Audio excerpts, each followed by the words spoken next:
Hello trainers, Neto here, and today we're diving together into Ultra Premier Cup with an Excel Steelix team. Woetmak submitted his battles with an Excel Steelix, and that Pokemon is pretty amazing defensively and can do a lot of work, definitely do a lot of work on the meta of Premier Cup of Ultra League. So we're having a lot of excitement today. I'm pretty eager to see how this Excel Steelix is gonna perform, and right now we're gonna see it coming in the battle, and let's see how easily it is for it to farm down. Of course, we're gonna get debuffed here by the Lance, I believe, so down goes that Galvantula, but we have some energy to spare. They have that Swampert and Dragon Tail, and of course the defensive stats of Steelix are still gonna be able to do a lot of work even against a Pokemon like Swampert. So we're gonna see now the switch out to the Scizor. Things aren't looking well for Woetmak, but we see the boost on the shiny Scizor. What a crazy flex that is. I really like the shiny Scizor. It is one of the few greens that I like on Pokemon, because green is not a very good shiny variant color, I believe. So we're gonna see now Scizor going with multiple amount of Night Slashes, and of course they have a Skarmory at the back, which means that even if we go down, Steelix can come in. I like this play by Woetmak, a legend trainer already achieving this mark, and we're gonna be able to completely farm down, I believe, here, because that Flash Cannon is not gonna do anything. However, yeah, the Dragon Tail damage is resisted, so farming down is not an option. We have to go for the crunch. Another one on the Swampert, which is gonna be energy dry. Down goes Swampert on the following Dragon Tail, and we're gonna grab this amazing victory to start off the video. A really nice battle by Woetmak here, and we really saw the capabilities of the Excel Steelix, an absolute beast, defensive beast as well for the Ultra Premier Cup meta. Into the next one, we're met up with a Nidoqueen. We're gonna take the first Poison Fang, then switch out to the Steelix. This is how I play the Dragonite matchup against Nidoqueen as well.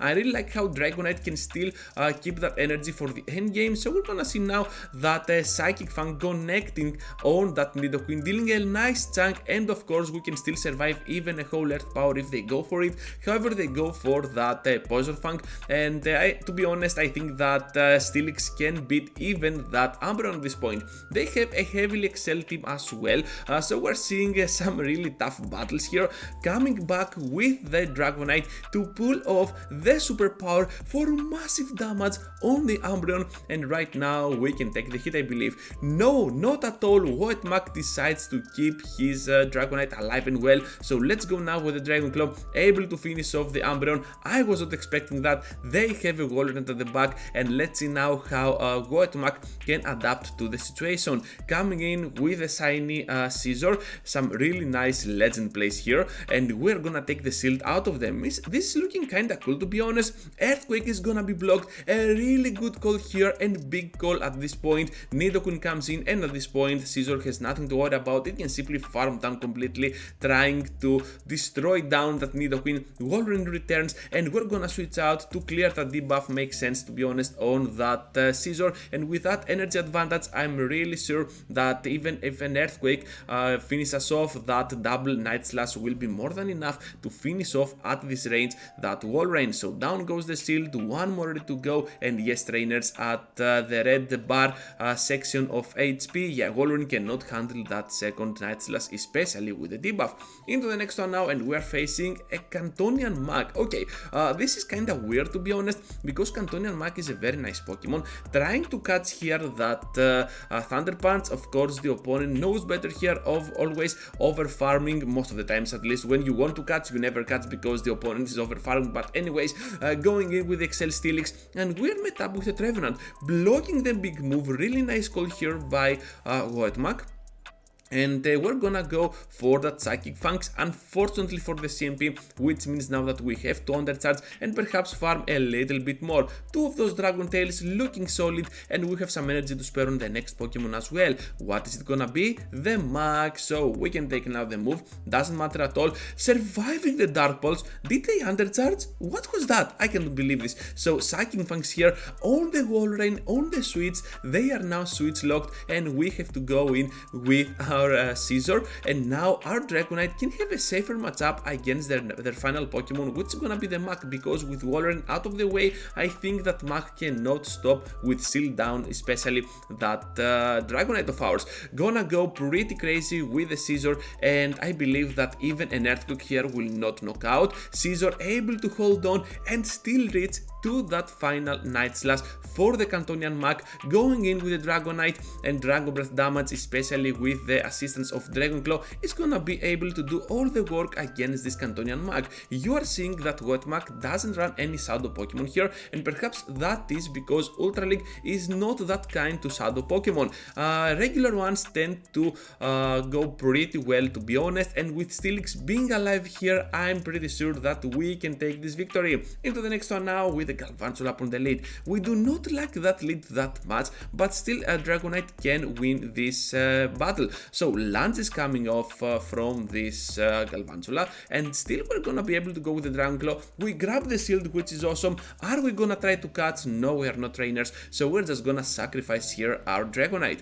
With the Dragonite out of the way, perhaps they think they have a better matchup if they have something like a starter at the back, but guess what, trainers? We got the Steelix, which can go pretty well even against the Jellicent because of that crunch damage. Sometimes you will need that Earthquake for sure, especially against something like a Galarian Stunfisk, let's say, because the other two moves are never gonna be enough to finish off that Pokemon, and perhaps you need the Earthquake for the Charmers as well, because you might resist those charms, but still you take a lot of damage and you do almost no damage with your Dragon Tails.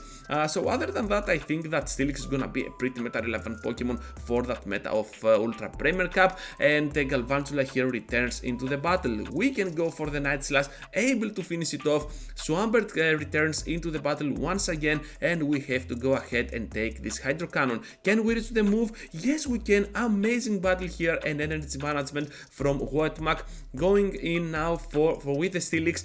How is this gonna be taken from the Steelix though? I have no clue. We have to go now for the Psychic Fangs. Things are looking kinda rough, to be honest, but can we outspeed? No, we cannot. But is this Hydro Cannon gonna do more than 50%? No, it isn't. Look at how bulky that Steelix is, able to hold on its HP and grab this amazing victory for Woetmak. Into the next one now, and the Shadow Machamp will be our opponent. Getting out of there to the Gengar makes kinda sense, to be honest, and we're gonna see now the Night Slash from Scizor. However, Scizor loses the CMP to the Gengar, so we're gonna get hit first by the Shadow Punch. Nice call, not blocking there by Woetmak, and we will try to go for the Night Slash here once again. However, the opponent decides to go for another CMP, and we have to block if we want to have the upper hand. I'm expecting a shield from the enemy. Yeah, here it is, because right now Gengar can farm down, and coming in with Steelix, I believe will be our optimal choice. No, coming in with Dragonite, farming down and sniping down with those Dragon Breaths, and at the back they have a Crobat, so we're looking kinda well, I believe, kinda, because they still have that matchup, but with the debuff I believe we can threat it a lot. Look at how much damage we can do to the fighting type. Gonna let that cross chop go through, and still gonna be able to go with more pressure against that matchup. They're kinda forced in using a move to finish us off. Down they go to the Dragon Breaths, and we have a lot of energy to spare now. Not the Hurricane, because we run Superpower.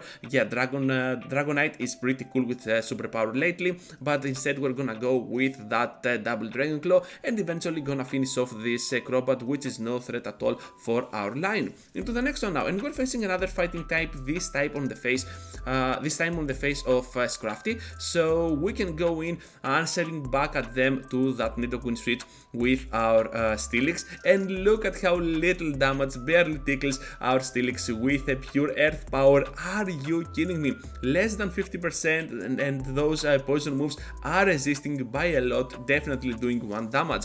We can still survive one more, and I believe we can take it. Yes, trainers, and at this point Steelix is the absolute beast, walling down a whole ground type on the face of Nidoqueen. We're gonna be able to go now in with that Scizor. and we can have the upper hand with the team alignment. As you're seeing here, Dragonclaw is most probably gonna take a shield, no shield from the enemy. Realizing their win con here, they head to no block at all, so using the foul play in the process as well, and we have to go for multiple Dragonclaws at this point because they're kinda low, able to farm down. No, we are not. Scrafty is gonna go for that last second foul play, and we kinda have to block because they cannot farm down with bubble and they have to spend some energy. With the energy out of the way, the pure Shadow Ball, amazing. We can go now with that Night Slash spam damage against the Jellicent. They decide not to block the first one. Very good goal by the enemy here, to be honest. And right now, Night Slash has to be blocked by the enemy because more Night Slashes are coming up. Can they reach to a double Shadow Ball before we go for the double Night Slash once again? Let's see, trainers, because we have to block this move. It is gonna be the Shadow Ball, and yeah, because it was the Shadow Ball, I'm pretty sure we can outspeed here, winning the CMB even if they went for that Shadow Ball. And we're gonna grab this amazing victory once again. Woetmak really knows his stuff here. Gonna go in now with a Swampert upon the lead into the next one, and we are facing a very good lead, I believe, because a Dragonite is always a very good option against any starter Pokemon. Using now our Dragonclaw here, gonna get a shield out of them. Okay, kinda weird to observe, to be honest, because I was expecting a switch or something, but the opposing side seems like they're kinda weak to the Dragonite. Neither go to the switch out to that Scavalier, but look at the damage, able to do so much damage with that superpower, and the opponent has to go now for the drill run against our Steelix. So Scavalier is a pretty troublemaker for our backline, to be honest, because it can simply destroy it down with the drill run, both the Steelix and that Scizor. But who am I kidding? Look at how easy it is for that Steelix to completely annihilate down that poor Scavalier. They are also down on shields, which means now that we have to take this move and rely on Scizor in closing the match. Going with the Dragonite makes a lot of sense. We want to get that Swampert energy dry as soon as possible, and now rely on Scizor on sweeping the entire match. Gonna overfarm a lot, going for the Iron Head. Let's go, trainers, that is pretty fun, and at this point I'm pretty sure we can go ahead and take even an Earth Power, completely walling down that poor Nidoqueen. And because the Swampert is energy dry, yeah, things are gonna be pretty cool for us. We also get the boost in the process, which was not needed at all, but still really nice to have. And Night Slash here is gonna be more than enough to ruin down Swampert's dream in following up that turnaround win, which was never possible. Okay, so Skarmory into the next one, up on the lead, and we do not like that with our Dragonite, because Steelix is gonna wall down this thing, but Dragonite, well, it's kinda weird. So landing the superpower, it's kinda good here, and we can take a Sky Attack, but not a Brave Bird. What are they gonna do? A Sky Attack. Okay, that was a bummer, shielding the Sky Attack, but still we can go with some Night Slash and chip away some HP out of the Skarmory. They are not switching out yet, so perhaps at the back they might have something like a Waller and the Trevenant, since we have the Scizor, and Scizor is a really nice call breaker for those two. However, they have a fighting type. I don't know why they were keeping that Pokemon at the back, and now we have to go for the Night Slash, perhaps one more, but that counter damage is dealing immense damage even to a non-Shadow Pokemon, so down we go. Dragonclaw here is gonna take their shield out. This is looking pretty promising, and since they have a Surfetched, perhaps they have a double fighting type. Let's see together, because we cannot farm down here, so we can take the move. No reason at all to block. Down they go, but there is gonna be a Mac at the back. Okay, trainers, that was absolutely awesome, and we're gonna get this amazing victory because Steelix is walling down any poison type, especially on the end game. Into the next one now, and we're facing a Shadow Snorlax up on the lead.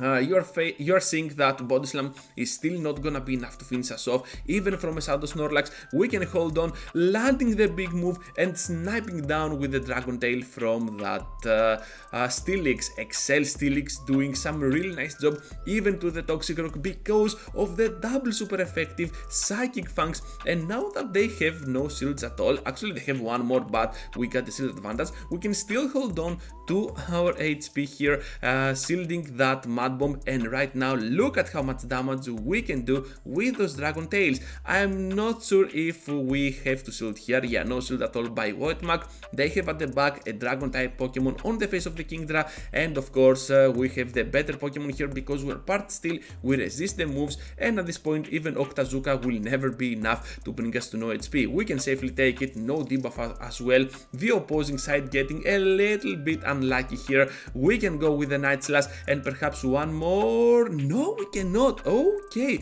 so Dragonite coming in, we have to block here and pray for not doing the debuff. However, we get the debuff, they return with a Toxic Rock. Is this gonna be enough, trainers? This is Ultra League after all, and boom, it is, even with a debuff at this point, and we're gonna get this victory, focusing now into the final one against an Alolan Golem. Are you kidding me? This is a very bad lead, and we have to take the Rock Blast. No, we're gonna block it. Okay, gonna go for the superpower, dealing super and immense damage to this Pokemon, so they have to block, switching out to the Steelix, and they have a very good counter to our Steelix, the Swampert. So a very bad lead, a very bad switch in. How can we overcome this obstacle? Can Woetmak turn around this thing? Stay tuned till the end, because Earthquake is being landed but still surviving with enough HP to threat that poor Swampert to no HP. Are you kidding me? That is gonna be an extremely good finale for this video, and let's see how Woetmak can overcome this Swampert. Down it goes, of course, to the falling Dragon Breaths. Golem returns. This is gonna be the most troublesome Pokemon because we do not have any clear answer to this one. We come in with the Scizor, and finally a good Pokemon to encounter with our team. They have a Venusaur at the back. We can definitely resist everything that they can throw. Gonna go here for the Night Slash. Are they gonna block it? No, they are not. They are gonna expect the damage, and I believe that we can survive even a double Sludge Bomb here or a double Frenzy Plant, okay, and still gonna be able to completely farm down. No reason at all to block, and let's see if we can take that final shield out of them. We have to go now for that Night Slash, but they have some energy to spare for sure. They're getting super close to the energy, able to charm to catch the move. No, but instead we can go for the Dragon Claw. I wasn't expecting this, okay? So Woetmak able to turn around that bad lead with Dragonite in the end game, and that was absolutely awesome. Thank you for watching, trainers. Thank you for staying till the end. Just be sure to leave a huge like before you go. Subscribe to the channel if you already haven't, and I hope to see you all into the next one. Take care, trainers.